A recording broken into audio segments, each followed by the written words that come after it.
Hey Andrew Lloyd Webber, recognize this? This novel is the basis for your, longest running Broadway musical, second longest on the West End. Probably your best, most popular musical. Came from this book right here. Ooh. Yeah.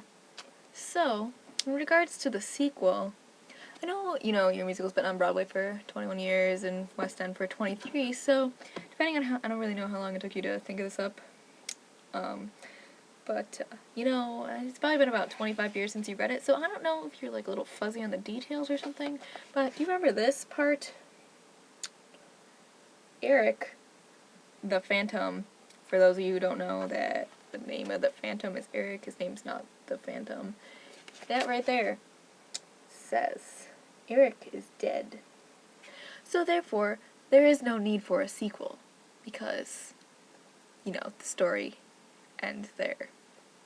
Yeah.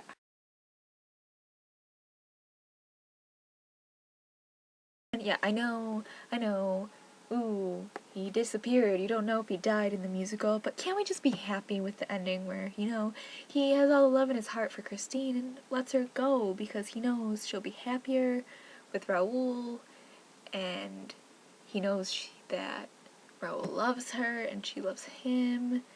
Can't we just keep that self-sacrifice, there, because that is really beautiful, I think. It's a beautiful ending that really shows the true power of love. And him luring her back to Coney Island, come on, really? And him luring her there is just like, oh yeah, the first one didn't matter, haha, that beautiful ending? Yeah, no. And, do you remember this? Andrew Lloyd Webber said a couple of times in his, press releases that, the story continues, and, let's see if I can find it. Michael Crawford. Michael Crawford's gonna tell us, right there.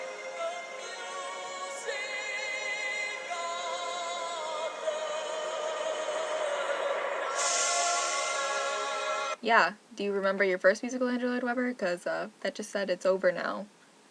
Not, it's over now except for 10 years later when I'm gonna decide that I really didn't want to let you go and that I'm gonna try and lure you back and get you to love me again, because I'm not really that great of a person that you thought I was in the end. So, yeah. Not really a fan. I mean, like, come on. The logo's not even as good as the first one.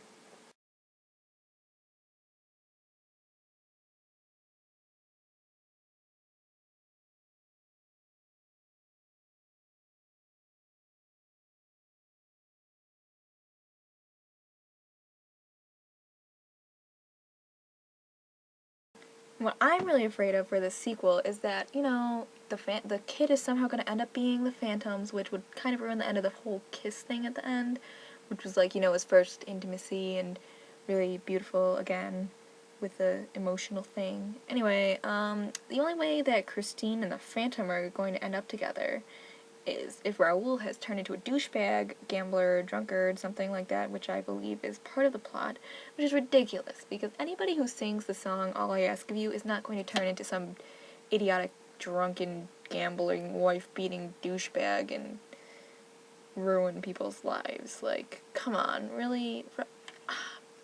I'm a really big fan of the Phantom and Christine being together, but it didn't happen, and I like to think that Raoul is a good person and that she's going to be happy with him, because he really is.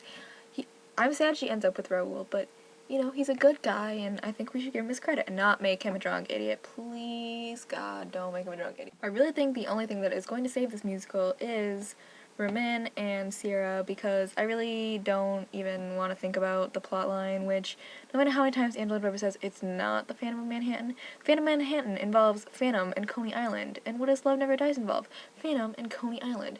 So, there is some basis there, and Phantom of Manhattan is potentially revered by fans as one of the worst, if not the worst, sequels to the Phantom of the Opera ever published and should be burned. If you want to read a good book about Phantom, read Phantom. Some people don't like it, and it changes some of the history and some of the ending, but I think it's really good, and even if you're not going to like it, you should at least check it out, because, the more you read about fandom, if you're like a big fan of something, then, you get the experience, and it's just one more thing that you can talk about with other people. So, yeah, instead of going and seeing the sequel, read the book, Phantom of the Opera by Gaston Leroux, or read Phantom by Susan Kay, or, just go watch the first musical again and put Phantom of Manhattan and Love Never Dies out of your minds, because, like, why, Andrew Lloyd Webber? Like, I just don't even understand you right now. Like, yes, I realize I'm advocating one book over the other. However, if they made a freaking musical out of every sequel and, fiction written, published about Phantom, we'd have, like, thousands of musicals, and he just happened to pick the one that is, like, not wonderful at all. Like, maybe you should check out Phantom of Manhattan, and then maybe you'll realize, Andrew Lloyd Webber, that it's not really a good basis for the continuation of the plot.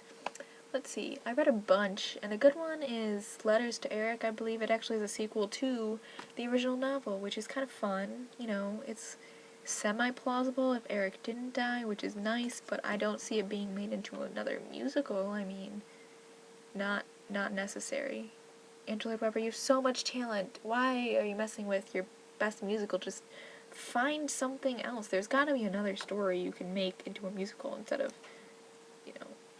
ruining the ending of My Most Beloved.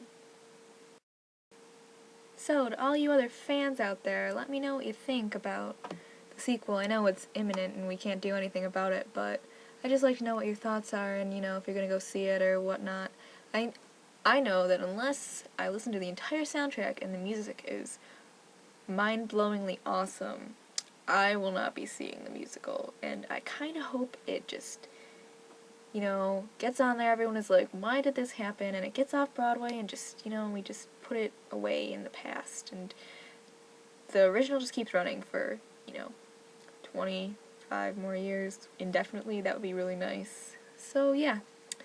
So, from one huge fan to all of you, hand at the level of your eyes, don't go wandering into mysterious mirror-walled chambers of torture and death, stay above the 5 cellars.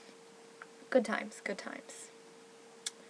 So, here's to hoping that the sequel that I never wanted to happen doesn't suck,